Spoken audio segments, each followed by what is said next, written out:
What's going on, guys? Today I'm going to show you how to change the oil on your 2017 and a half, I believe it is, that they started this new body style of the Jeep Compass.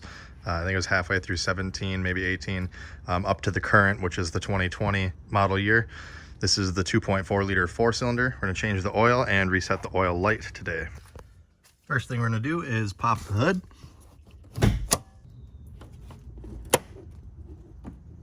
All right, now the next thing we want to do is to make sure the engine is warm. Now, my girlfriend just got home from work about 2 hours ago, so it was obviously up to operating temp when she was driving it. You can see it's just under the halfway mark there. If you have not driven it recently, you'll want to run it for about 10 minutes, maybe 15 minutes. Just let it idle. Get it oil a little bit warm. That way it'll suspend all the particles in the oil for when it gets drained out. And, you know, it'll flow a little faster too. So it's good to do that. Obviously, after you run it to get it warm, you want to let it sit just for a little bit to cool. That way the oil's not too hot to where you burn yourself when you drain it. Now, since this one's already warmed up, all we need is a drain pan or some sort of container to catch the oil. Surprisingly, all I had around was this 8-quart bucket, but it will work. It will hold plenty. The only thing is it's kind of small diameter and it's tall. Can't quite get it under there. So I'm gonna jack up under the cross member here and support it with a stand just to get a little higher. I'm jacking up on the front driver's side because the drain plug for the engine is actually in the rear passenger side. So we're gonna kind of tip it that way and help everything drain out a little bit. Now, coming under the Jeep, this is the Trailhawk, so there's a skid plate in the way, but there's a little cutout right here where you can see there's the oil drain plug. If you don't have the Trailhawk or any sort of off-road package, you probably won't have a skid plate in the way. You'll be able to just get right to the drain plug. You'll need a 13mm socket or wrench for the drain plug. As you can see, the deep well socket is a little too long. If you got a skid plate, you can't get the ratchet quite on there. So I recommend either a wrench, a ratchet wrench, or a shallow socket with a ratchet. All right, we're just gonna crack it loose, lefty-loosey, righty-tighty.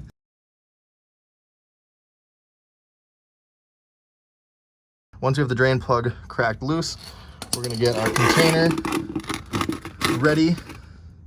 It should kind of shoot backwards a little bit since that's the direction it's angled. And you should have a rag ready. I don't. Don't drop the drain plug in the hot oil. Make sure your pan or container is positioned correctly. I'm gonna leave it just centered under this skid plate hole and we should be good. I don't know if these drain plugs have a magnet on them, but now's a good time to inspect the end of the magnet to see if there's any metal shavings to indicate any premature wear of the engine.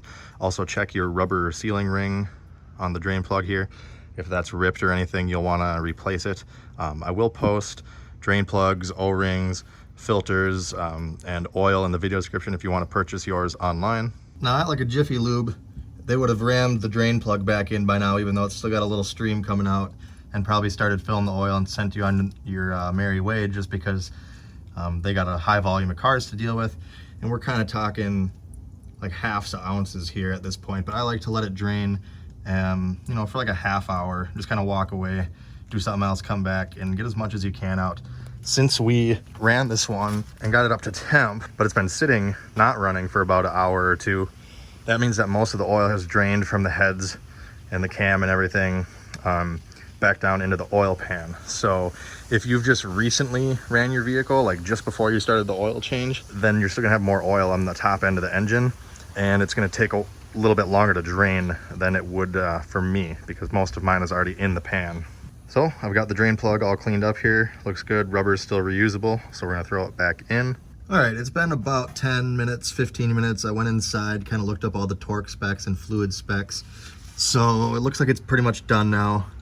Just a drip here and there. I'm gonna go ahead, slide this back and get the drain plug into position just by finger right now. Now that it's started, I can go ahead and carefully get the drain pan out of the way, but without spilling it. Now the torque spec for the drain plug is 20 foot-pounds if you have a torque wrench. Otherwise, just kind of tighten it until you feel it snug up like it did there, and then just give it a little extra oomph like that. Just as long as it's not finger tight, just, you know, guesstimate 20 foot-pounds. I have my torque wrench, so I'm gonna torque mine.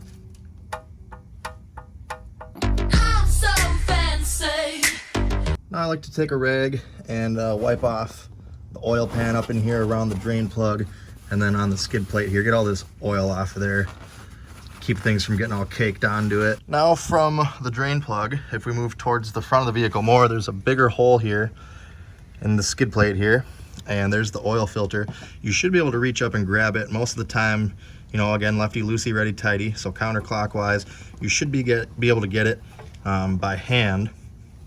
But if not, I'll post a couple oil filter wrenches in the video description that you can pick from. So we've got the drain pan in position, because we are going to lose more oil here when we pull this. Hand's probably going to get all covered in it. Yep. This is why you want to make sure it's not still like 200 degrees when you drain it. Carefully bring it down. Don't let it splash into the oil drain bin, otherwise you'll get a bath of oil. Here's the part numbers, which again I'll post in the video description. Also, always pay attention when you drain the oil. You can see the O-ring on the filter here, right there. Make sure that's on there when the old filter comes out. If it gets stuck up on the engine, you got to pull it off, because if you spin a new filter on with that old O-ring up there, it's called double gasketing it, it's going to leak like a sieve. You'd think that 2 gaskets would be better, but it actually makes it worse and it'll cause a big leak. So make sure your old one comes off. And as you'll see, despite my best efforts of having the pan under the filter housing, it drips oil onto this skid plate, which runs back to the hole that we just cleaned up for the drain plug on the oil pan, and now I'm making a big mess on the garage floor. Good engineering, boys. So as you can see, there's no gasket or anything stuck to the filter housing, so we're good to go ahead and install our new filter. Now the manual does say that you need 5.5 quarts of recommended 0W20 oil if you're doing a full oil change. So today we're using some Pennzoil full synthetic. It's important that if you're gonna run 5 or 6 or more thousand miles on an oil change, that you use a synthetic as well as a quality oil filter like Mopar factory filter or a Wix filter. Don't cheap out on the filters. Now this is up for debate, but I like to pre-oil my filters, especially if they're gonna go on upright, as you see here. That way your engine is not running without oil pressure at all, hardly. If you put a dry filter on, it'll, you know, build up oil pressure fairly quick because they're small filters, but it will take a half a second, and I'd just rather keep the engine wear down. As you can see, I'm pretty full there. It'll slowly go down because it's gonna filter through the media.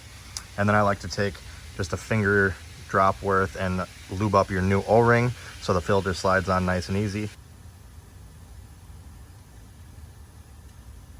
All right, now we're ready to carefully and mindfully put that up into place and start screwing it on. Again, clockwise, righty-tighty.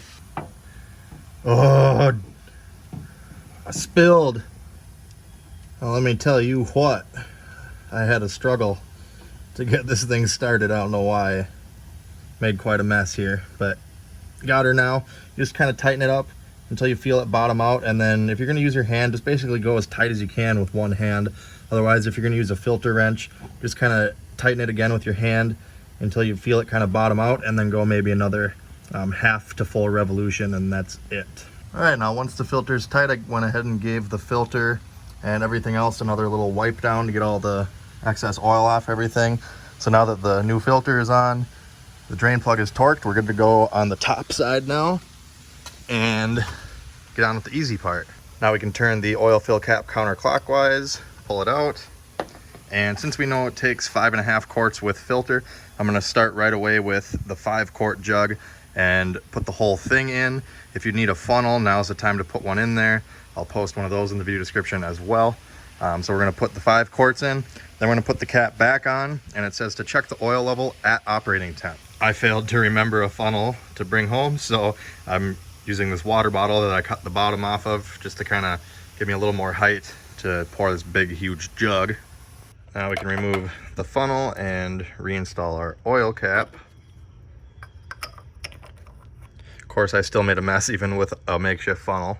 Now, if you haven't already, go ahead, remove your jack stand and lower the jack. And we'll go ahead and fire up the vehicle, let it run up to temp. So we've got the Jeep running, and as you can see, it's much cooler than when we originally started the video. So I'm gonna let it run until it gets to about the midpoint there, and we'll call that up to temp. We can also go to the vehicle info tab using the arrow keys here and go over, and it'll tell us our coolant temp. We're at 153. When we get to about 180 to 200, that's operating temp. All right, so the coolant temp hit 198 and now it's slowly coming down. So I'm guessing the thermostat opened. We are up to temp. Now we're gonna shut the Jeep off and just let it sit for about 2-3 minutes and let all the oil kind of drain back into the pan, and we'll check the oil level. All right, it's been about 5 minutes, so now we can go ahead and pull the engine oil dipstick out, wipe it dry, dip it all the way in, and pull it back out to read it. There we go, all cleaned off. Put it back in. Remember, you want to be on a nice, flat, even surface when you're doing this. Make sure it's all the way in. Go ahead and pull it out. I don't know if you can pick it up on camera, but we're about halfway up the cross hatching, which is, you know, good range, but I'm gonna go to the top of the cross hatching right here, which is gonna indicate the full mark. As long as you're anywhere in between that cross hatching though, you're okay. I'd just rather be on the safe side of it. So now I'm gonna use my single quart that I have here, and I'm gonna pour it in probably 1/4 of a quart increments. Once you, oh no,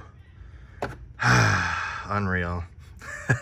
once you get to the mark that we're at now, it goes up very quickly. So I'm just gonna do little amounts at a time. You don't need to run it in between.